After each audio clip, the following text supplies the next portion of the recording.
سادہ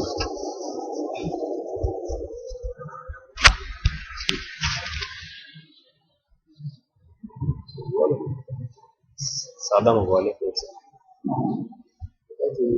بس پھر رہنے ایسے ہی نماز کا.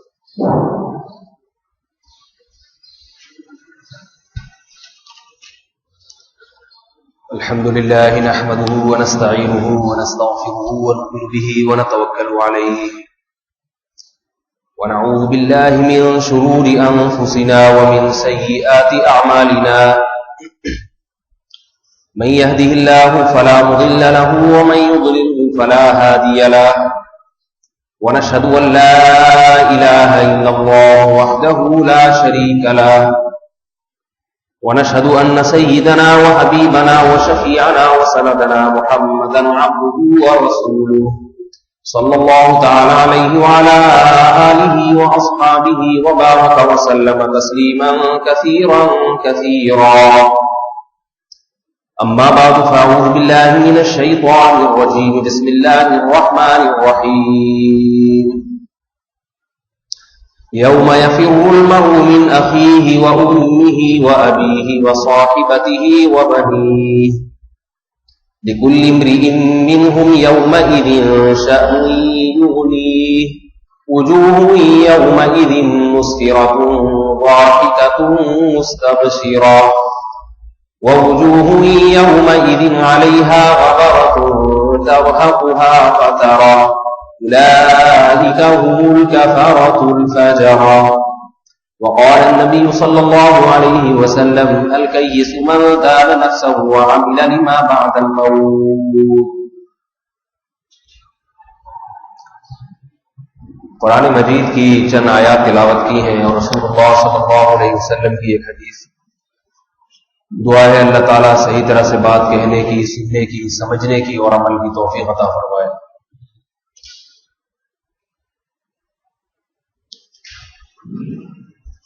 رسول اللہ صلی اللہ علیہ وسلم نے ارشاد فرمایا من كانت الآخرة همه جعل الله غناه في قلبه وجمع له شمله وأتته الدنيا وهي راغمة. فرمایا جس نے آخرت کو اپنی زندگی کا مقصد بنا لیا،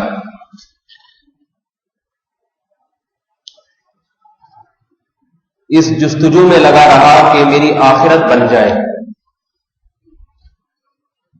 قیامت کی ہولناکیوں سے، سختیوں سے میری حفاظت ہو جائے، جنت کے باغات میں میرا داخلہ ہو جائے. دنیا گزرنے والی چیز ہے، کسی بھی طرح سے گزر جائے گی. آخرت بگڑنی نہیں چاہیے. تو اللہ کے نبی صلی اللہ علیہ وسلم نے ارشاد فرمایا اس شخص کو دنیا میں چند نعمتیں مل جاتی ہیں،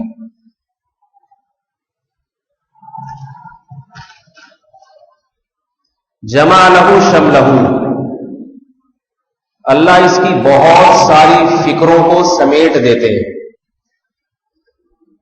آج بہت سے لوگ حواس باختہ نظر آتے ہیں، ان سے پوچھو کیا پریشانی ہے تو کہتے ہیں کوئی ایک پریشانی ہو تو بتائیں.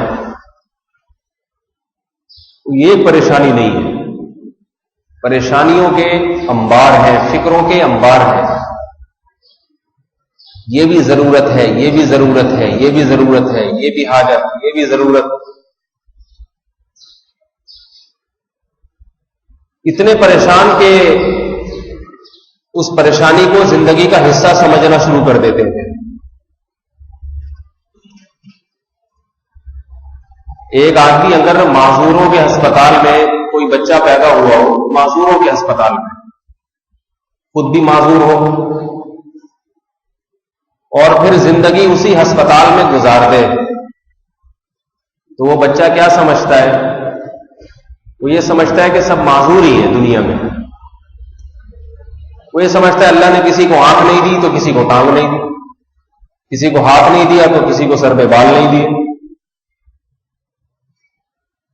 تو وہ یہ سمجھتا ہے، اس کے ذہن میں یہ تصور ہی نہیں ہوتا کہ کوئی پورا صحیح سالم بھی ہو سکتا ہے. کیونکہ دیکھا نہیں اس نے. آج ہر شخص چاہے وہ مرد ہو یا عورت ہو خوش نہیں ہے، کوئی بھی خوش نہیں. جو یہ کہتے ہیں نا کہ ہم بہت خوش ہیں، وہ بھی خوش نہیں ہیں. اوپر اوپر سے کہہ رہے ہوتے ہیں کہیں اور پریشان نہ ہو جائے، پریشانی کا اظہار کر کے. بلکہ یہ جو کہہ رہے ہوتے ہیں اللہ کا شکر ہے الحمدللہ بہت خوش ہیں، تو اس ڈر کی وجہ سے کہ کہیں اگر ناشکری کر دی تو اور پریشان نہ ہو جائے. ورنہ دل کی کیفیت یہ ہوتی ہے کہ اللہ نے تو مروا ہی دیا، لیکن مسلمان ہے ڈر لگ رہا ہوتا ہے کہ اللہ کے بارے میں ایسی باتیں میں خوش نہیں ہے.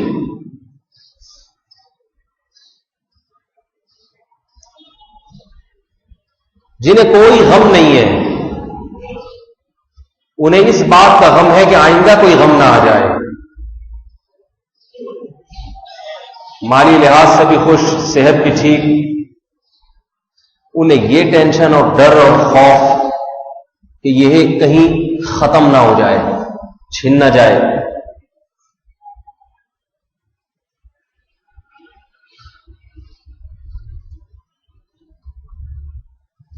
اللہ نے انسان کو ایسا ہی بنایا ہے.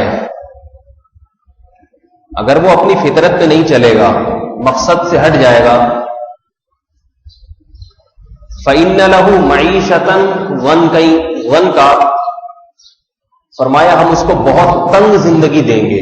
جو زندگی کے مقصد سے ہٹ جائے گا، مقصد حیات سے ہٹے گا، جو اللہ نے جس کام کے لیے بھیجا تھا دنیا میں، اس کام سے چاہے وہ مرد ہو چاہے وہ عورت ہو، جب وہ اس کام سے ہٹ جائے گا، اس لائن سے ہٹے گا، تو اللہ نے قرآن مجید میں ایک وعدہ کیا ہے. فرمایا فَإِنَّ لَهُ مَعِيشَةً ضَنْكًا، اس کو زندگی ملے گی تنگ زندگی. تنگ زندگی سے کسے کہتے ہیں؟ جیسے جیل کی کوٹری میں کوئی پڑا ہوا ہو سلاخوں کے پیچھے، تو بتائیے وہ کشادہ زندگی گزارتا ہے یا تنگ زندگی؟ تنگ زندگی اس کو کہتے ہیں جو جیل کی کوٹری میں پڑا ہوا، اس کا دل ہر وقت گھٹے گا، سانس گھٹے گا اس کا، کسی طرح باہر نکلو یہاں سے، دنیا دیکھو. اس کی سب سے بڑی تمنا یہ ہوگی کہ مجھے یہاں سے باہر نکالا جائے، چاہے اس کو ساری نعمتیں اس جیل میں میسر ہوں، کھانے کے لیے کباب پراٹھے دیے جا رہے ہوں صبح شام، لیکن اس کی زندگی کو ہم کشادہ زندگی نہیں کہہ سکتے، تنگ. اللہ نے کیا فرمایا؟ جو میرے ذکر سے، میری یاد سے اعراض کرے گا، میری یاد سے، من اعرض عن ذکری، جو مجھے بھول جائے گا دنیا میں جا کے، اس کے بارے میں اللہ نے فرمایا اس کو میں تنگ زندگی عطا کروں گا. تنگ زندگی، ایسے زندگی گزارے گا جیسے جیل کی کوٹری میں ہوتا ہے، دم گھٹے گا اس کا اس زندگی میں، چاہے وہ 1000 گز کے بنگلے میں ہی کیوں نہ ہو، پھر بھی تنگ زندگی. چاہے گھر میں روشن دان اور کھڑکیوں کی بھرمار ہو ہوا کی گزرگاہ کے لیے، گھر میں بھاری بھرکم ایئر کنڈیشن لگے ہوئے ہوں،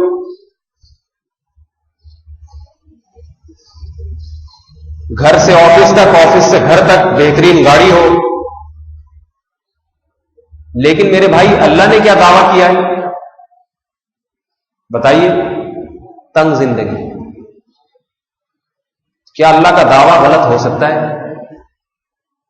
وَمَنْ أَصْدَقُ مِنَ اللَّهِ قِيلًا، اللہ سے سچی بات کس کی ہو سکتی ہے؟ اللہ سے زیادہ سچ کون بول سکتا ہے؟ جو بنانے والا ہے. الا یعلم من خلق، فرمائے جس نے بنایا کیا وہ نہیں جانتا؟ اس سے زیادہ کون جانتا ہے جس نے بنایا؟ کوئی سائنسدان کسی مشینری کو ایجاد کرتا ہے تو اس سے زیادہ اس مشینری کے پارٹس اور اس کی کارکردگی کو کون جانتا ہوگا؟ جب کوئی مشینری کسی میکینک سے ٹھیک نہیں ہو رہی ہوتی تو کہتے ہیں کمپنی کے پاس لے جاؤ. جس نے بنایا ہے جو کمپنی ہے وہ زیادہ بہتر جانتی ہے. تو اللہ فرماتے ہیں جس خالق نے بنایا ہے اس سے بھی زیادہ کوئی جانتا ہے تمہیں؟ اس سے بھی زیادہ کوئی جانتا ہے کیا؟ تو میرے بھائی وہ اللہ کیا کہہ رہا ہے؟ ہزار گز کے بنگلوں میں بھی میں تمہاری زندگی کو تنگ کر دوں گا. تنگ.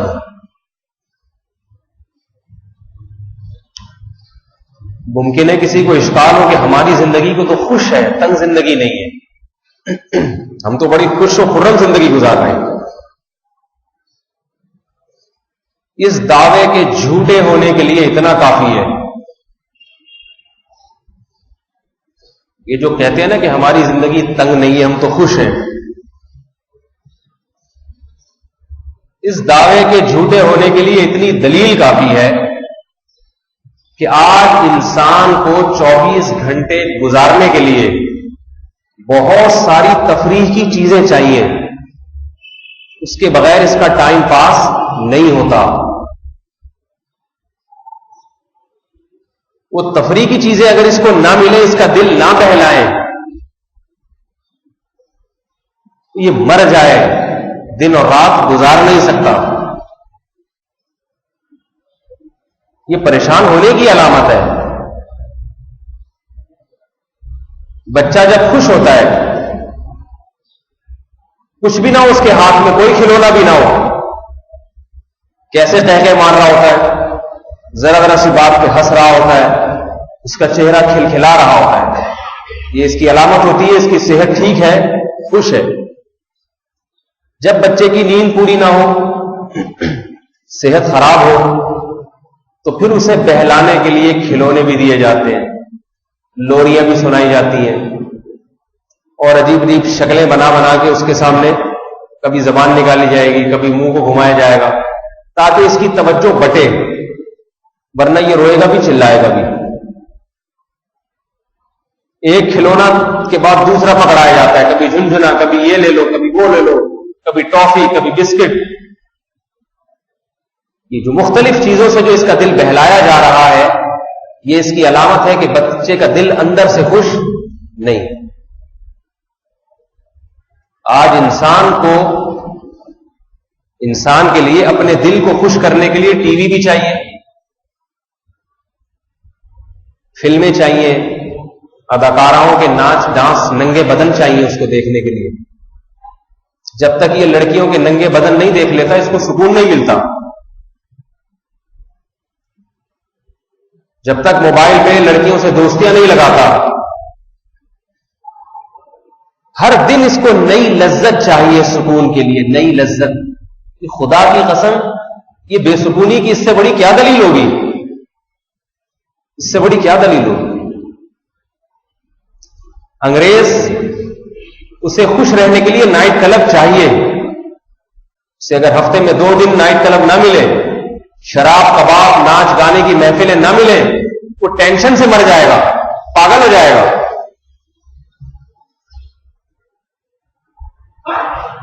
جس انسان کو دل کو بہلانے کے لیے مختلف چیزیں چاہیے سکون کے لیے، یہ اس کی علامت ہے اس کے اپنے دل میں سکون نہیں. اہل اللہ کے دلوں میں اللہ ایسا سکون عطا فرماتے ہیں کہ انہیں اپنے دل کو خوش رکھنے کے لیے ان مصنوعی چیزوں کی زیادہ ضرورت نہیں پڑتی. وہ ٹی وی کے بغیر بھی خوش رہتے ہیں. بیوی کے بغیر کوئی نہیں خوش رہتا، یہ بات یاد رکھیں.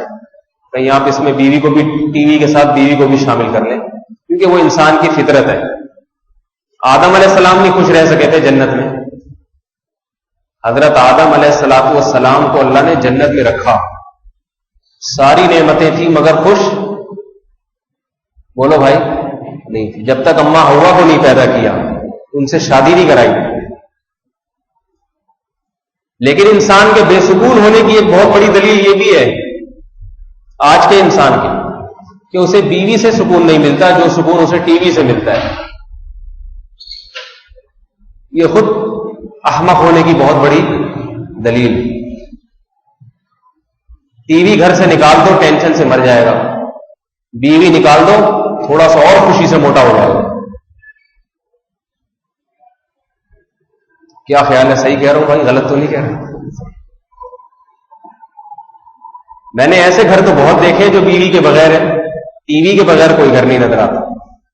اس کا مطلب کیا ہے کہ لوگوں کی نظر میں ٹی وی کی اہمیت بیوی سے زیادہ. حالانکہ بیوی کو اللہ نے پیدا کیا انسان کے لیے سکون کے لیے. جعل لکم من انفسکم ازواجا لتسکنوا الیہا. آج میں تھوڑی آہستہ آواز سے بیان کروں گا، زیادہ جوش میں نہیں، کیونکہ میرا گلا بہت دنوں سے جو ہے نا وہ خراب چل رہا ہے.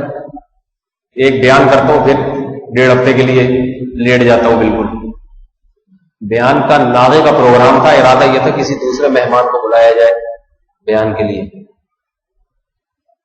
پھر ہمت کر کے بیٹھ گئے ہیں. تو اب ذرا آہستہ آہستہ سے مقصد ویسے بھی کوئی پرجوش تقریریں سننا تو ہے نہیں، بات سمجھ میں آ جائے تو آہستہ سے سمجھ میں آ جائے تو وہ زیادہ اچھی ہوتی ہے. کیا خیال ہے بھائی؟ بات آہستہ سے سمجھ میں آ جائے نا تو وہ زیادہ اچھی ہے. اللہ تعالیٰ نے جو چیزیں انسان کے لیے پیدا کی ہیں، وَالَّذِي جَعَلَ لَكُم مِّنْ أَنفُسِكُمْ أَزْوَاجًا لِتَسْكُنُوا إِلَيْهَا. فرمایا وہ اللہ ہے جس نے تمہارے لیے تمہاری جنس کے جوڑے پیدا کیے تاکہ تمہیں ان سے سکون اور اطمینان ملے. اس کو سکون کس سے مل رہا ہے؟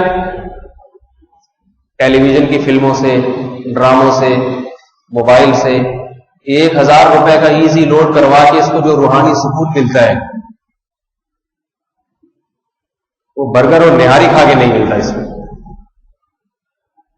یہ اس کی علامت ہے کہ دل خراب ہو چکا ہے. قرآن مجید میں اللہ نے نعمتیں بیان کی ہیں. انار کا ذکر کیا، انگور کا ذکر کیا اور کھجوروں کا ذکر کیا. بہت ساری لہلہاتی فصلوں کا، باغات کا. انبتنا بھی حدائق ذات بہجہ، بہترین باغات پیدا کی اس نے تمہارے لیے، پانی کی نہریں پیدا کی. یہ تمام چیزوں کو اللہ نعمت کے طور پہ بیان کرتے ہیں کہ انسان کے لیے اتنے بڑی لذت کا سامان ہے. لیکن ہیروئن جی کو ان چیزوں میں مزہ آئے گا؟ اس کے لیے انار بیکار، انگور بیکار، دودھ بیکار، شہد بیکار. اس لیے کہ اس کی فطرت مسخ ہو گئی ہے. اس کو جو مزہ پڑیا میں آئے گا جس سے اس کی صحت بھی خراب، مزاج بھی خراب، دماغ بھی خراب، جگر بھی خراب، دل بھی خراب، پھیپھڑے بھی خراب، اس پڑیا میں اس کو مزہ آ رہا ہے.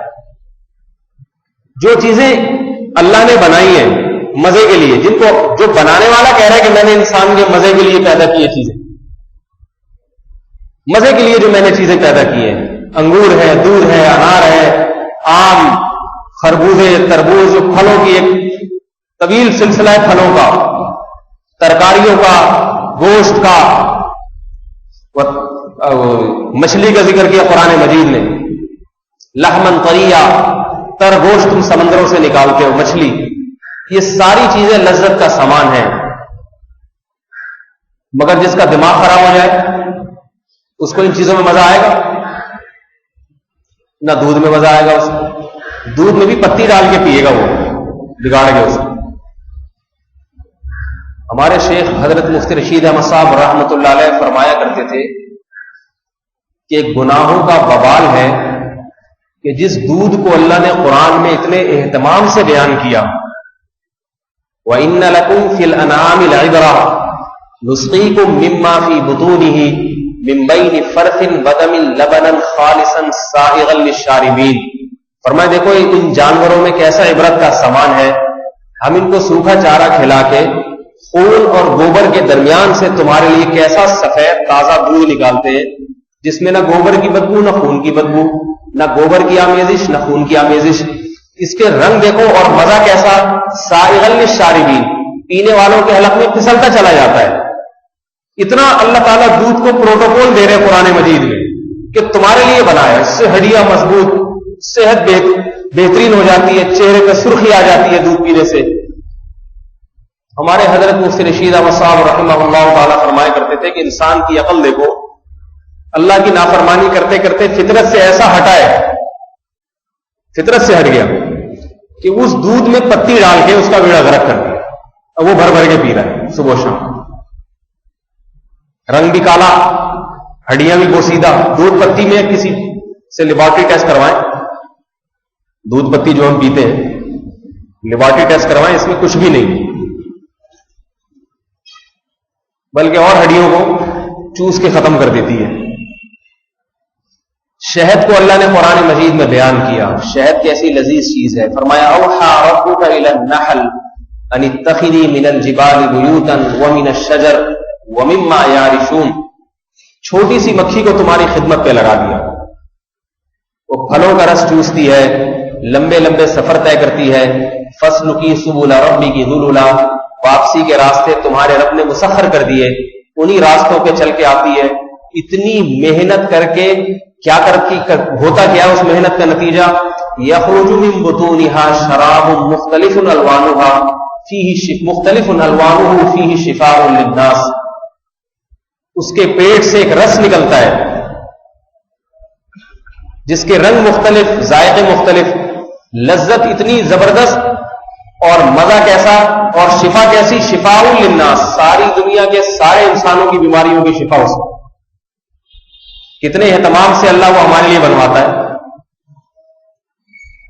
آج لوگ گھر میں روح افزا کی بوتل رکھی ہوگی اور ایک شہد کی بوتل، وہ روح افزا زیادہ شوق سے کھائیں گے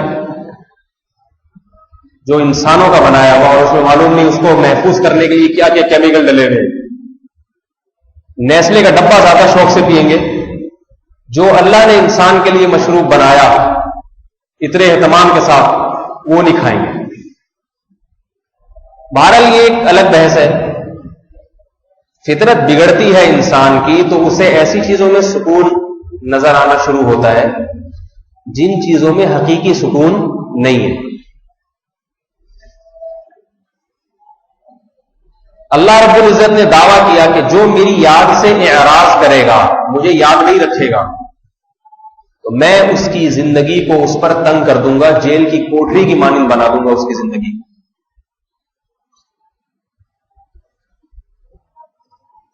ہمارے پاس صبح و شام لوگوں کے فون آتے ہیں، ہمارے پاس کیا ہر مولوی صاحب کے پاس آتے ہیں، یہ پریشانی ہے، یہ پریشانی ہے، یہ پریشانی، کچھ پڑھنے کو بتائیں۔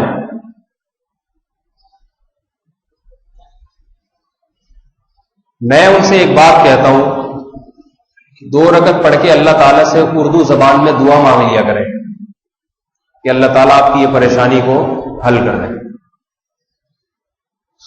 ہمارے حضرت کے پاس جب کوئی فون کرتا نا کہ یہ پریشانی ہے، تو حضرت کہتے ہیں گناہ چھوڑ دے، گناہ چھوڑ دے۔ میرے بھائی، یہ جو ہر آدمی بے سکونی کی زندگی گزار رہا ہے اور جو اپنے آپ کو سمجھ رہا ہے کہ میں خوش ہوں، بے سکون نہیں ہوں، وہ اس لیے سمجھ رہا ہے کہ اس معذور بچے کی طرح جو معذوروں کے اسپتال میں پیدا ہوا، اس کو پتہ ہی نہیں کہ صحت کسے کہتے ہیں، اسے معلوم نہیں کہ دل کی خوشی کسے کہتے ہیں۔ انسان کا دل جب خوش ہوتا ہے تو اس کے چہرے پہ رونق ہوتی ہے۔ ہمیں تو چہروں پہ رونق نظر نہیں آتی۔ کوئی خدا نخواستہ کوئی بڑا دعویٰ نہیں کر رہا، میں جب دیکھتا ہوں لوگوں کے چہروں کی طرف تو 100 میں کوئی ایک چہرہ نظر آتا ہے جس کے چہرے پہ چمک اور خوشی ہوتی ہے۔ ایسے عجیب عجیب سے بچائے مرجھائے ویسے ایسے عجیب عجیب سے، حالانکہ صحت ٹھیک ٹھاک ہوتی ہے۔ حیرانگی ہو رہی ہوتی ہے کہ یہ کیا ہو گیا، اس کو کیوں پریشان ہے۔ ہمارے شیخ حضرت مفتی رشید احمد صاحب رحمۃ اللہ علیہ امریکہ کے دورے پر گئے تو وہ ان کو بہت اندازہ ہوتا تھا، لوگوں کے چہروں کو پڑھ لیا کرتے تھے۔ ایک انگریز کو بلایا، حضرت نے فرمایا کہ تمہارے چہرے سے لگ رہا ہے کہ تمہارے دل میں سکون نہیں ہے۔ اس نے کہا بالکل صحیح کہہ رہے ہیں آپ، بالکل صحیح۔ حضرت نے فرمایا کہ پھر عیسائیت کو چھوڑ کیوں نہیں دیتے؟ عیسائی تھا وہ، تو وہ جواب میں کہنے لگا میں عیسائیت پہ لعنت بھیجتا ہوں. اندازہ لگائیں کہ اپنے مذہب سے کیسا باغی ہو گئے, اپنے مذہب کے بارے میں کیا کہہ رہے ہیں. میں آج تھوڑا سا پتلا پتلا ہی بیان کروں گا, شوربے پہ گزارا کریں, میری صحت ذرا ٹھیک نہیں ہے. آپ بھی حیران ہوں گے مولوی صاحب زیادہ جوش میں نہیں ہے, آج شوربے پہ گزارا کریں. صحیح ہے نا, کبھی کبھار جو ہے نا مرغوں کے بجائے پتلا شوربہ بھی ہونا چاہیے, اس لیے ہلکا ہلکا کر رہا ہوں کہ چلتا رہے یہ حساب کتاب. تو حضرت نے اس سے فرمایا کہ پھر عیسائیت چھوڑ کیوں نہیں دیتے جس سے اتنا بے سکون ہو تم. تو اس نے کہا عیسائیت پہ میں لعنت بھیجتا ہوں. یہ حالات ہو گئے ہیں. تو میرے بھائی جو بھی سکون حاصل کرنا چاہتا ہے, اللہ نے صرف ایک راستہ رکھا ہے اس کے لیے کہ اللہ کو یاد رکھے وہ. اور اللہ کو یاد رکھنے کا مطلب کیا ہے؟ موقع پہ اللہ کو یاد رکھے. موقع پہ آپ جب کسی دوست کو رخصت کرتے ہیں نا, کہتے ہیں بھائی مجھے یاد رکھنا. یاد رکھنے کا مطلب نہیں کہ 24 گھنٹے میرا تصور دماغ میں رکھنا. مطلب یہ کہ جب مجھے کوئی کام پڑے, کوئی مشکل آئے, کوئی میرا کام اٹک جائے تو یاد رکھنا مجھے تم نے میرا وہ کام نمٹانا ہے. اللہ رب العزت چاہتے ہیں کہ انسان کے دل میں صرف اور صرف اللہ کی محبت رہے اور انسان موقع پر اللہ کو یاد رکھے. موقع پہ یاد رکھنے کا مطلب کیا ہے؟ جب دل گناہ کی طرف مائل ہو, خواہشات دل میں پیدا ہو, اللہ کی نافرمانی کا دل چاہے, اس وقت انسان کو اللہ یاد آ جائے اور اللہ کی خاطر وہ نافرمانی چھوڑ دے. اس وقت دل بے سکون ہوتا ہے انسان کا. جب اللہ کی خاطر گناہ کو چھوڑتا ہے تو دل میں بے سکونی پیدا ہوتی ہے. اللہ اس تھوڑی سی بے سکونی کے بدلے میں, تھوڑی سی بے سکونی, بہت بڑا سکون اس کے دل میں عطا فرما دیتے ہیں. یہ قیمت ہے اس سکون کی. تھوڑی سی بے سکونی دے کر زیادہ سکون لے لو, اس کے لیے تیار نہیں ہے. ہم اور آپ یہ چاہتے ہیں کہ تھوڑا سا سکون مل جائے, تو بے شک ساری زندگی کی بے سکونی ہو. تھوڑا سا ہمیں چاہیے وہ لذت اور تھوڑا سا مزہ جو وقتی ہوتا ہے. دیکھو میرے بھائی, اگر یہ شراب کباب میں, زنا میں, بد نظری میں سکون ہوتا تو مجھے ایک بات بتائیں, مشاہدے سے بڑھ کر کوئی دلیل ہوتی ہے؟ ایک آدمی کو آپ دلائل سے ایک بات سمجھا رہے ہیں, سمجھ میں نہیں آ رہی, آپ جا کے اسے مشاہدہ کرا دیں. کسی نے آ کے آپ کو خبر دی کہ فلاں جگہ ایکسیڈنٹ ہو گیا ہے اور 20-25 آدمی بس میں ایک وقت میں ہلاک ہو گئے ہیں, آپ یقین نہیں کریں گے. وہ دلائل لے گا, مختلف طریقوں سے سمجھائے گا. جب آپ کو یقین نہیں آیا تو وہ کیا کرے گا, آپ کو وہ جگہ لے جا کے دکھا دے گا جہاں 20 لاشیں پڑی ہوئی ہیں. تو بتاؤ اس سے بڑی کوئی دلیل ہو سکے گی؟ میرا خیال ہے آپ لوگ بھی کچھ ORS کی ضرورت ہے سب حضرات. میری تو طبیعت سیٹ نہیں, آپ لوگوں کی بھی کچھ خراب لگ رہی ہے طبیعت. تو بتائیں اس سے بڑی کوئی دلیل ہو سکتی ہے مشاہدے سے بڑھ کر؟ اگر اللہ تعالیٰ نے گناہوں میں سکون رکھا ہوتا, اپنی منمانی زندگی گزارنے میں سکون رکھا ہوتا, جیسے ہر آدمی آج چاہتا ہے کہ میں جیسے چاہوں گا زندگی گزاروں گا, میڈیا پہ بھی یہ آوازیں, اپنی من پسند زندگی گزارو, کوئی ٹانگ نہ اڑائے تمہاری زندگی میں. اولاد آزاد ہے, والدین اس کی زندگی میں ٹانگ نہیں اڑا سکتے. بیٹیاں آزاد ہیں, جہاں چاہے شادی کریں, جس کو چاہے اپنا جیون ساتھی منتخب کریں, جو کچھ چاہے کریں, جہاں چاہے جاب کریں. گھر سے نکلتے ہوئے ابا کو بتانے کی ضرورت نہیں, واپسی پہ ابا کو یہ پوچھنے کی اجازت نہیں ہے کہ کہاں سے آ رہی ہے. یورپ میں یہ ماحول ہے تو آہستہ آہستہ یہ یہاں بھی پیدا ہو رہا ہے. اتنی آزادی تو نہیں ہے, بہت زیادہ ہو چکی ہے. اتنی پابندی بھی نہیں ہے جتنی پہلے ہوا کرتی تھی. میرا چہرہ ہے, میں داڑھی رکھوں یا نہ رکھوں, آزاد.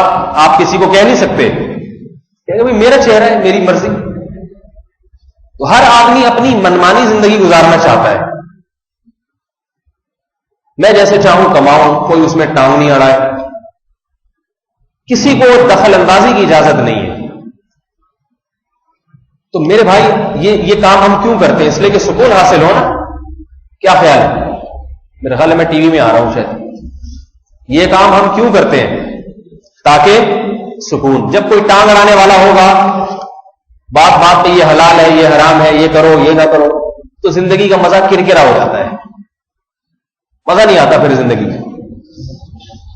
جیسے ایک مریض ہے، اس کو 10 چیزوں کا پرہیز ہو، 4 چیزوں کی اجازت ہو، اس کو کھانے پینے کا مزہ آئے گا؟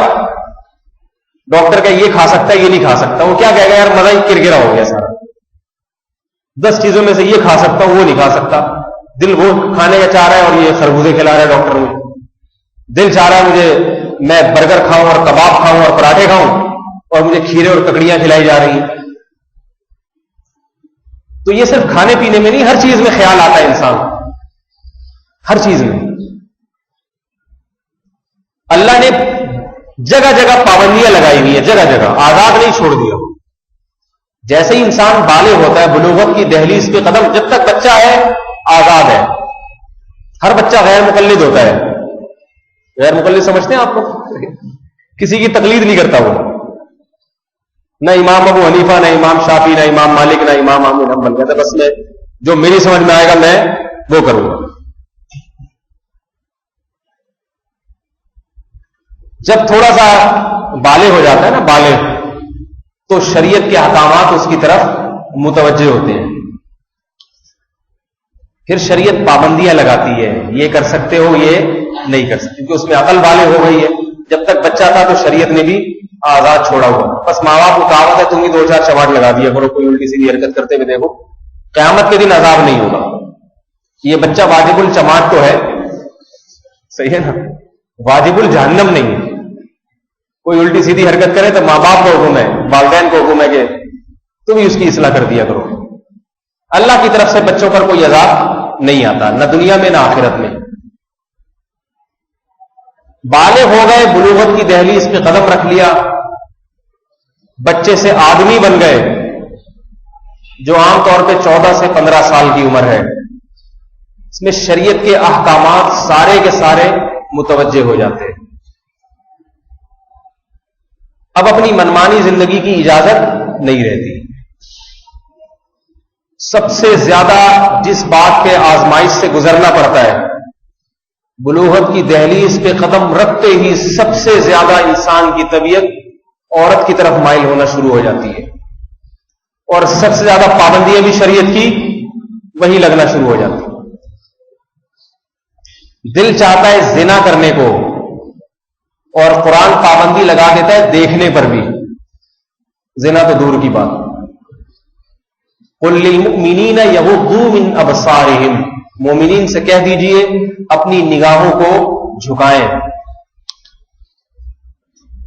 دل چاہتا ہے زنا کی طرف، اور قرآن زنا کے جتنے اسباب ہیں، ولا تقربوا الزنا، زنا کے قریب مت پھٹکو، ان تمام اسباب پہ پابندی لگا دیتا ہے.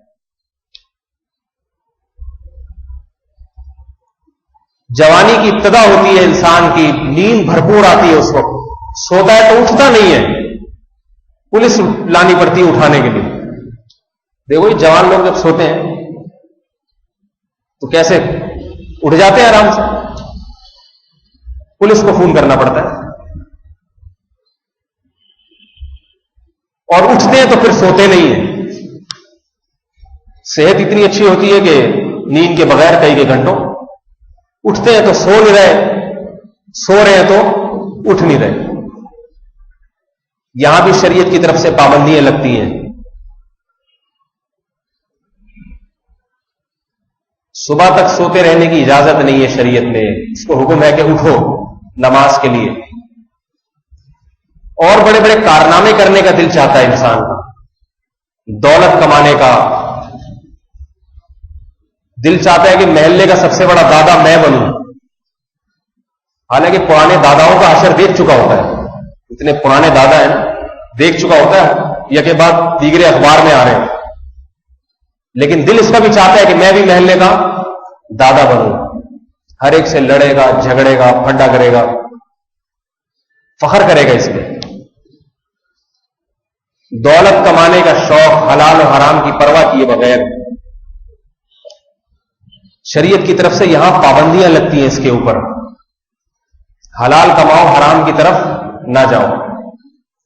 ایک بہت بڑی آزمائش جس سے جوان آدمی کو گزرنا پڑتا ہے وہ والدین کا احترام، ان کے سامنے ذلت سے اپنے بازوؤں کو جھکانا، ان کی کڑوی کسیلی بات کو برداشت کرنا، ان کے سامنے اف تک نہ کرنا.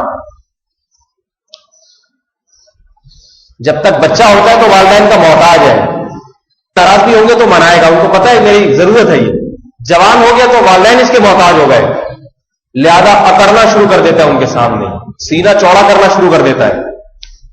وہ اگر اس سے سوالات پوچھے کدھر گیا ہے، کہاں سے آ رہا ہے، تو اس کو غصہ آنے لگتا ہے. اور غصے میں برداشت نہیں ہے، طاقت بہت ہے. برداشت تو وہ کرے جو کمزور ہو، طاقتور کیوں برداشت کرے بھائی؟ دفتروں میں جو ملازم ہوتے ہیں وہ اپنے باس کی برداشت کرتے ہیں، باس تھوڑی کسی کی برداشت کرے گا. تو یہ اپنے گھر کا اپنے آپ کو باس سمجھتا ہے، سیٹ سمجھتا ہے اپنے آپ کو کمپنی کا. اللہ نے اس کو حکم دیا حتی اذا بلغ شدہ، جب بھرپور جوانی کو پہنچو، اوزعنی ان اشکر نعمتک التی انعمت علی وعلی والدتی. دیکھو اللہ نے عجیب والدین کے حقوق کو عجیب عنوان سے بیان کیا ہے. حضرت یحییٰ علیہ الصلاۃ والسلام اللہ کے بڑے جلیل القدر پیغمبر تھے.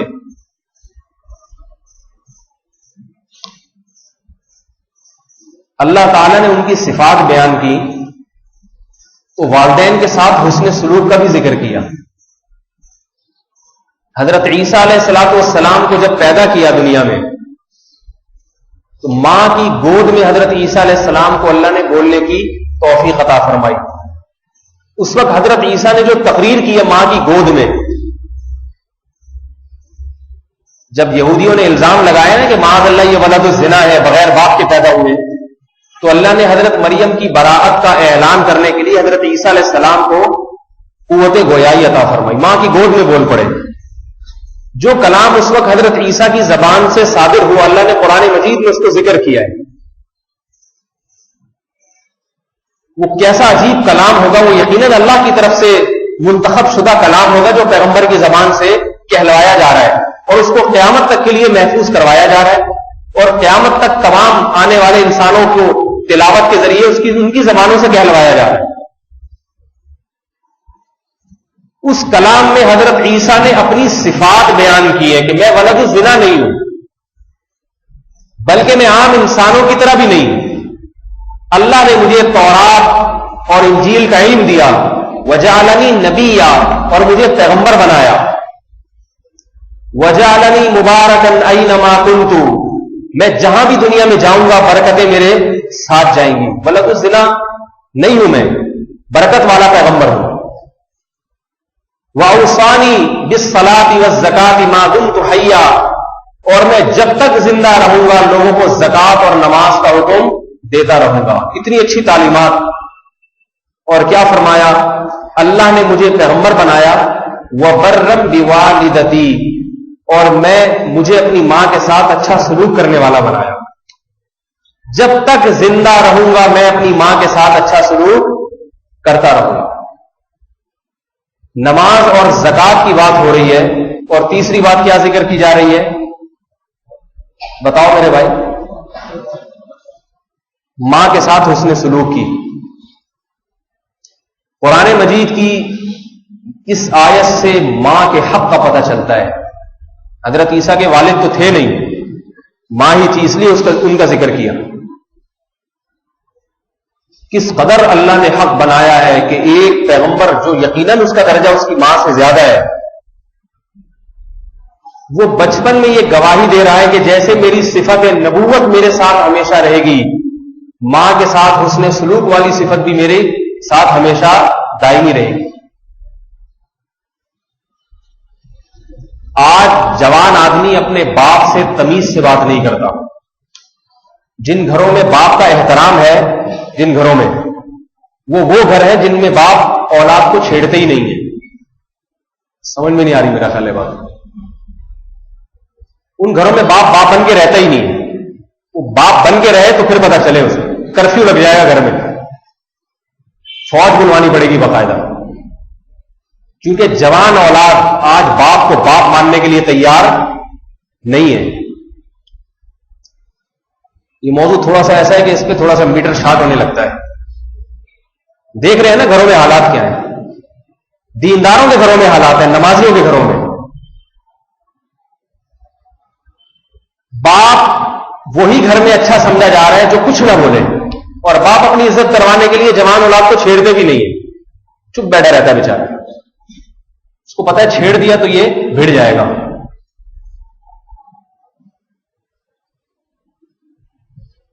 ابراہیم علیہ الصلوۃ والسلام محمد صلی اللہ علیہ وسلم کے بعد اس کائنات کے سب سے افضل ترین انسان ہے حضرت ابراہیم علیہ الصلوۃ والسلام.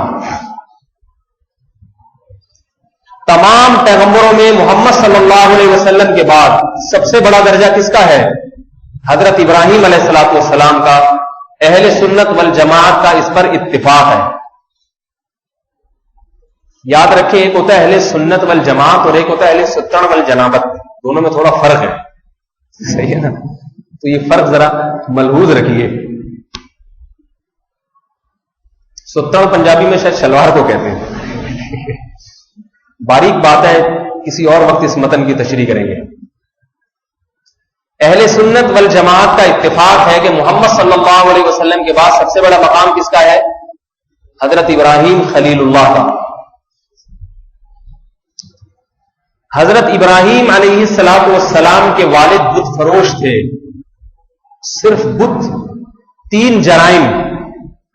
ایک جرم بتوں کی عبادت کرنا, کتنا بڑا جرم, پتھروں کے بتوں کی عبادت. دوسرا جرم پتھر کے بت بنانا, اور تیسرا جرم فروخت کرنا, تجارت کرنا اس کی. اس سے بڑا جرم اس کائنات میں کوئی نہیں ہو سکتا. یہ میں اس لیے بتا رہا ہوں کہ ایک آدمی اپنے باپ سے تمیز سے بات نہیں کرتا تھا. ایک نوجوان یہی نمازی تھا, کہتا میرے باپ میرے والد نماز نہیں پڑھتے اور یہ کرتے ہیں اور یوں کرتے ہیں, وہ برائیاں کرتا تھا میرے سامنے. تو میں نے کہا جیسے مرضی ہو آپ ان سے محبت سے بات کرو, ان کے سامنے بازو جھکا کے ذلت کے ساتھ ان کے سامنے رہا کرو, کوئی غلطی ہے تو ہونے دو. کہہ رہا نہیں ایسے ہیں ویسے ہیں. روزانہ اپنے باپ سے جھگڑتا تھا. روزانہ جھگڑا کس سے ہو رہا ہے؟ باپ سے. یہ عنوان ہی بڑا عجیب ہے. یہ عنوان آج کل اس قسم کی خبریں آ رہی ہیں. آپ اگر پہلے جائیں گے تھوڑا پرانی تاریخ میں تو یہ لفظ بڑا عجیب ہے کہ باپ سے جھگڑا. اولاد کون ہوتی ہے باپ سے جھگڑنے والی؟ تو وہ روزانہ اس کا ابا سے جھگڑا رہتا تھا. تو میرے سامنے اپنے ابا کی برائیاں بیان کرتا. میں نے اس سے کہا کہ میرے بھائی آپ ابراہیم علیہ السلام سے افضل نہیں ہو, اور آپ کے والد ابراہیم علیہ السلام کے والد سے بدتر نہیں ہے. مسلمان ہیں, بہرحال عید کی نماز کے لیے سال میں ایک دفعہ آ جاتے ہیں, کلمہ بھی پڑھ ہی لیتے ہوں گے کبھی نہ کبھی. ابراہیم علیہ السلام کے والد بت فروش بھی, بتوں کی عبادت کرنے والے بھی, اور بتوں کو بنانے والے بھی. اور چوتھا جرم, ابراہیم علیہ السلام نے جب نصیحت کی ہے تو ان کو پتھروں سے مار کر ہلاک کرنے کی دھمکی. آج کوئی باپ اپنے اولاد کو ایسی دھمکی دیتا ہے کہ پتھروں سے مار کے ہلاک کر دوں گا. ممکن ہے اوپر سے بھڑکیاں مارے, میں یہ کر دوں گا وہ کر دوں گا, لیکن ارادہ نہیں ہوتا. ابراہیم علیہ الصلوۃ والسلام کے والد نے حقیقت میں دھمکی دی تھی اپنے بیٹے کو, لئن لم تنتہی لارجمنک, اگر تو اپنی دعوت سے باز نہ آیا, گھر کا ماحول تو نے خراب کیا ہوا ہے. ابراہیم علیہ السلام نے گھر میں صرف یہ دعوت دی تھی کہ اے میرے والد. سورہ مریم میں اللہ نے ابراہیم علیہ السلام کی اس دعوت کو ذکر کیا ہے. آج وہ نوجوان سورہ مریم کی ان آیات کو اگر دیکھ لیں, ان آیات کا ترجمہ پڑھ لیں, تو ان کو پتہ چل جائے گا کہ باپ سے بات کیسے کی جاتی ہے, اور قرآن میں اس کا طریقہ کیا بتایا ہے. خالی نہیں آ رہی بات سمجھ میں؟ شاید آ رہی ہے بھائی بات. سورہ قرآن کی ایک سورت ہے، اس میں اللہ نے ابراہیم علیہ السلام نے اپنے والد کو جو سمجھایا ہے، کیا سمجھا رہے ہیں کہ یہ بت فروشی چھوڑ دو، ایک اللہ کی عبادت کرو. اس دعوت کے برحق ہونے میں کوئی شبہ نہیں. آج اولاد کہتی ہے میں جو بات کر رہا ہوں وہ صحیح ہے، میرے والد صاحب کی بات غلط ہے، حالانکہ اس کا امکان بھی ہوتا ہے کہ اس کے بعد کی بات درست ہو اور اس کی بات غلط ہو. لیکن ابراہیم علیہ السلام کی دعوت کے صحیح ہونے میں اور بات کے صحیح ہونے میں کوئی شک و شبہ نہیں. وہ اپنے والد سے خطاب کر رہے ہیں، یا ابتی، اے میرے پیارے ابا، لم تعبد ما لا يسمع ولا يبصر ولا يغني عنك شيئا. آپ بھلا ایسے معبودوں کی عبادت کیوں کرتے ہیں جو نہ آپ کی بات کو سن سکتے ہیں، نہ آپ کو دیکھ سکتے ہیں اور نہ آپ کو کوئی فائدہ پہنچا سکتے ہیں؟ بھلا جن کو اپنے ہاتھ سے بنا رہے ہیں ان کے سامنے کیوں جھکتے ہیں؟ انتہائی میٹھے انداز سے پورے رکوع میں قرآن نے ذکر کیا ابراہیم علیہ السلام اور ان کے والد کے مذاکرے کو. اے میرے والد، رحمان کی اتباع کریں، رحمان جو ارحم الراحمین ہے. ان تمام محبت بھری دعوت کو، اس پوری محبت بھری دعوت کو سننے کے بعد آج کوئی نوجوان اگر اپنے باپ سے اس انداز سے بات کر لے تو باپ بیچارہ ویسے ہی ڈھیر ہو جائے کہ میرے بچہ آج کیسے کتنے اخلاص سے بات کر رہا ہے مجھ سے. اس پوری دعوت کو سننے کے بعد ابراہیم علیہ السلام کے والد نے کیا جملہ کہا؟ لئن لم تنتہی، خاموش ہو جا، اگر تو باز نہ آیا مجھے سمجھانے سے. بار بار ہر روز نئے طریقے سے سمجھاتا رہتا بیٹھ کے. اور ابراہیم علیہ السلام کہہ بھی رہے کہ میں آپ کو آپ کے فائدے کے لیے سمجھا رہا ہوں کہ اللہ کا عذاب آپ پر نہ آ جائے. انی اخاف ان یمسک عذاب من الرحمن، مجھے ڈر ہے کہ رحمان کی طرف سے کوئی عذاب آپ کو نہ پہنچ جائے. تو ابراہیم علیہ السلام کے والد نے کیا جواب دیا؟ لئن لم تنتہی، اگر تو باز نہ آیا، لأرجمنک، پتھروں سے مار کے ہلاک کروں گا، پتھروں سے اذیت والی موت دوں گا. واہجرنی ملیا، میں جس حال میں ہوں مجھے اسی حال میں چھوڑ دے. مجھے بتاؤ، اگر کوئی بیٹا اپنے باپ سے بازو جھکا کے اتنی محبت سے بات کر رہا ہو اور آگے سے یہ جواب ملے اس کو، تو آج نوجوان غصے سے پاگل ہوگا نہیں ہوگا؟ بتاؤ میرے بھائی، کہے گا میں کیسے بات کر رہا ہوں، آپ کو تو بات کرنے کی تمیز ہی نہیں ہے. جواب یہ دے گا نا. میرا خیال ہے میرے بھائی میں انگلش میں بیان کر رہا ہوں، شاید آپ لوگ کی سمجھ میں نہیں آ رہا. کچھ آپ لوگ ہاں میں ہاں ملائیں گے، کچھ جواب دیں گے تو مجھے پتا چلے گا کہ بات کچھ سمجھ میں آ رہی ہے. اگر کوئی نوجوان آج اپنے باپ سے اس طریقے سے محبت سے کوئی بات کرے، ابا سمجھائے پوری بات کہ دیکھیں آپ کا جو یہ حساب کتاب ہے گھر میں یا آپ جو کر رہے ہیں یہ مناسب نہیں، نماز پڑھ لیا کریں، یا کبھی کبھار فلم تھوڑی دیر کے لیے. ابا بھی تو آج کل اسی قسم کی حرکتیں کر رہے ہیں نا گھروں میں. وہ کون سا کوئی نیک کام کر رہے ہیں، وہ ایک الگ موضوع ہے. اباؤں کو کیا کرنا چاہیے، بہرحال اولاد کو تو جو فریضہ ہے وہ تو اس کو نبھانا پڑے گا. تو ابا کوئی اور چینل دیکھ لیں، پاکستانی فلم لگا لیں تھوڑی دیر کے لیے، اس میں بھی کوئی کہانی ہوتی ہے. تو میں یہ عرض کر رہا ہوں کہ محبت سے ابا کو سمجھائے، اتنی لمبی ان کو میرے پیارے ابا، میرے پیارے پاپا، ڈیڈی کر کے سمجھائے ان کو، اور ابا آگے سے جواب کیا دے، ایسا ٹیڑھا جواب، تو غصے سے پاگل ہو جائے گا. پہلی بات ہے سمجھائے گا ہی نہیں ابا کو، بولے گا جائیں بھاڑ میں، مجھے کیا ہے، باپ کی فکر تھوڑی ہے، جائیں جو مرضی کرنا کریں، میں آزاد ہوں، وہ اپنا، ان کا اپنی لائف ہے، میری اپنی لائف. جس کو فکر ہوگی کہ بھئی یہ میرے والد محترم ہے، کسی طرح دنیا کے اور آخرت کے عذاب سے بچ جائیں، وہ یہ کوشش کرے گا. اور جواب میں والد صاحب یہ ایسا کڑوا جواب دے آگے سے، کیا حالت ہوگی. ابراہیم علیہ السلام کے باپ نے جب یہ کڑوا جواب دیا کہ مجھے چھوڑ دے ورنہ میں تجھے پتھروں سے مار کے ہلاک کر دوں گا، فوراً جواب دیا سلام علیک، سلام علیک، آپ پر سلامتی ہو.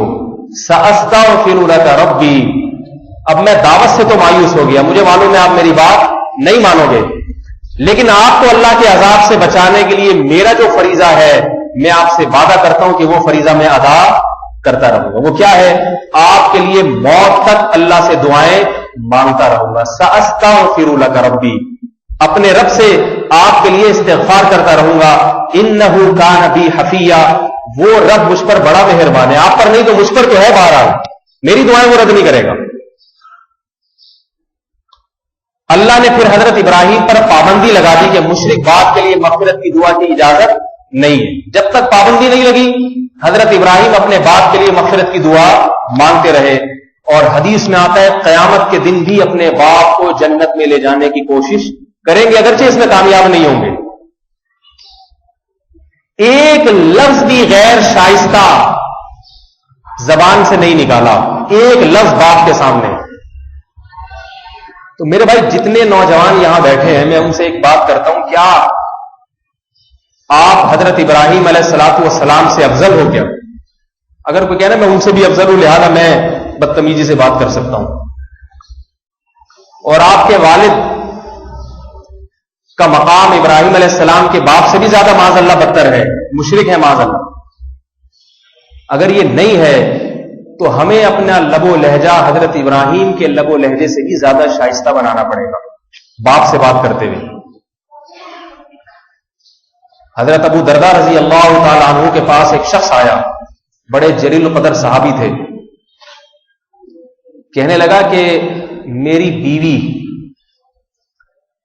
میرے والد صاحب اسے پسند نہیں کرتے، بہو کو کچھ ستاتی ہوگی باپ کو، اور مجھے حکم دیتے ہیں کہ اس کو طلاق دے دوں، تو میں کیا کروں؟ مجھے اس سے محبت بہت ہے. حضرت ابو درداء رضی اللہ تعالیٰ عنہ نے فرمایا کہ میں نے رسول اللہ صلی اللہ علیہ وسلم سے سنا، خود جواب نہیں دیا، اللہ کے نبی کی کا یہ قول سنا دیا. فرمایا میں نے نبی علیہ الصلوۃ والسلام سے سنا، رضا الرب فی رضا الوالد وسخط الرب فی سخط الوالد، جس نے خدا کو راضی کرنا ہے، رب کو راضی کرنا ہے، وہ باپ کو خوش کر لے، اور جس نے خدا کو ناراض کرنا ہے وہ باپ کو ناراض کر لے. اشارہ دے دیا کہ اگر اللہ کو راضی کرنا ہے تو بیوی کو طلاق دے دو. علماء نے لکھا ہے کہ اگر والدین، اور حدیث میں اور بھی دوسری حدیث سے بھی یہ مضمون ہے کہ اگر والدین بیوی کو طلاق دینے کا حکم دیں تو پھر بیوی کو طلاق دینا واجب ہے ماں باپ کے کہنے پر. لیکن یہاں ایک تفصیل ہے کہ یہ اس زمانے کی بات ہے جب والدین کسی وجہ سے بہو کو طلاق دینے کا حکم دیتے تھے. آج کل علماء کہتے ہیں اس میں تفصیل ہے، کیونکہ آج کل والدین بھی کچھ وہ صحابہ کرام والے دور کے تو ہے نہیں، ان کو بلا وجہ بھی بہو سے بعض دفعہ خامخواہ کی بھی وہ ہوتی ہے، ویسے ہی اچھی نہیں لگ رہی ہوتی ان کو. سمجھ رہے ہیں نا بات؟ سمجھ ہی رہے ہوں گے، سب ماشاءاللہ سمجھدار ہیں، تجربے کار بھی ہوں گے. تو آج کل والدین کو بہویں ویسے ہی پسند، پہلے 8-8 10-10 مہینے استخارہ کرتے ہیں بہو کے لانے کے لیے. یہ استخارے جو آج کل ہو رہے ہیں فضول قسم کی حرکتیں، یہ بات یاد رکھیں. یہ استخارے جو آج کل ہو رہے ہیں اس کا شریعت میں کوئی اس کا شریعت سے تعلق نہیں ہے. جو استخارہ شریعت میں ہے وہ میں کئی دفعہ بتا چکا ہوں، وہ فون کر کے کسی سے نکلوایا جا ہی نہیں سکتا. استخارہ خود نہیں نکالا جا سکتا، کوئی دوسرا کیا نکالے گا؟ نکالی تو کوئی چیز جاتی ہے. استخارہ دعا ہے، دعا کا مطلب ہے اللہ یہ کام بہتر ہے تو مقدر کر دے، بہتر نہیں ہے تو ہٹا دے. اس میں کچھ نکلا؟ بولو بھائی. یہ بات میں کہہ کے تھک گیا ہوں، لیکن پھر دیکھنا 1 گھنٹے بعد فون آ جائے گا، حضرت کوئی رشتہ ہے اس میں کروں نہیں کروں، استخارہ نکال کے دکھا دو. استخارہ نکلنے والی چیز ہی نہیں ہے بھائی. استخارہ دعا ہے. دعا سمجھتے ہیں نا؟ اس کے الفاظ کے اللہم ان کنت تعلم ان ھذا الامر خیر لی، اے اللہ اگر یہ کام تیرے لیے تیرے علم میں میرے لیے بہتر ہے تو مقدر کر دے. کیا مطلب میں چاہوں نہ چاہوں ہو جائے، اور اگر تیرے علم میں بہتر نہیں ہے تو میں چاہوں یا نہ چاہوں نہ ہو.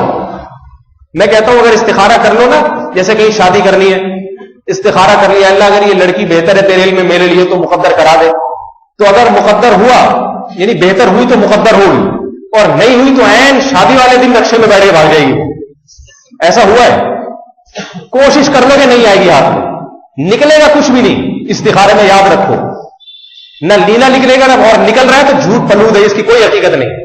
استخارے کا سونے سے کوئی تعلق، لوگ کہتے ہیں رات کو جائے نماز پہ استخارہ کر کے سو جاؤ، یہ بدعت ہے، اس کا کوئی اس سے سونے سے تعلق نہیں. تو سمجھ میں آ رہی ہے بات؟ آئندہ کوئی فون نہ کرے کہ استخارہ نکال کے دکھا دیں. اور استخارہ ان معاملات میں کیا جاتا ہے جہاں تردد ہو. جہاں تردد نہیں ہے تو وہاں استخارہ کرنا صحیح نہیں ہے، اس لیے کہ وہاں تو شریعت ترغیب دے رہی ہے کہ کرو یہ کام. مثال کے طور پر کہیں رشتے کا پیغام آیا لڑکیاں والی یا لڑکے والوں کی طرف سے، آپ کو مناسب لگ رہا ہے، تو اللہ کے نبی نے فرمایا جب تمہاری طرف کوئی نکاح کا پیغام بھیجے جس کے دین اور اخلاق سے تم خوش ہو تو اس نکاح کو رد نہ کرو. شریعت تو کہہ رہی ہے، اللہ کے نبی کہہ رہے ہیں رد نہ کرو اس کو، اور آپ استخارے میں ٹرکا رہے ہیں اس کو. 6 مہینے تک نکالا نہیں نکلا، یہ والا نہیں ہے.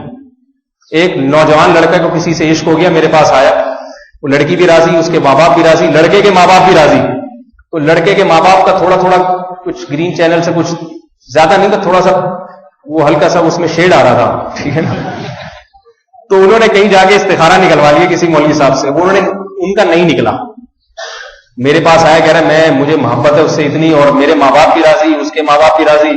وہ مولوی صاحب نے استخارہ نکال دیا نہیں والا. اب میرے ابا بھی اٹک گئے ہیں کہ نہیں کرنا، لڑکی والے بھی کہہ رہے ہیں بھائی اب نہیں کریں گے.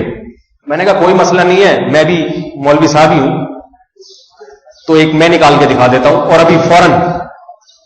تو میں نے یوں کیا انتر منتر، میں نے کہا نکل گیا، ہو گیا.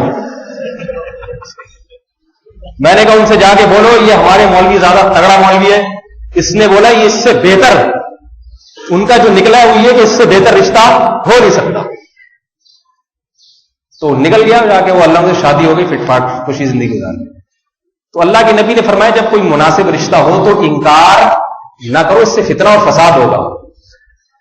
میں یہ بات جلدی سے سمیٹ دیتا ہوں میرے بھائی. جو اصل بات کر رہا تھا کہ جیسے انسان بالغ ہوتا ہے شریعت کی طرف سے پابندیاں لگتی ہیں، ان میں بد نظری کی پابندی ہے، نظر کی حفاظت کرو، حلال کماؤ، ماں باپ کی اطاعت فرما برداری، اپنے جذبات کو باپ کے سامنے کنٹرول کرو، ماں کے سامنے کنٹرول کرو، غصے کا اظہار کرو.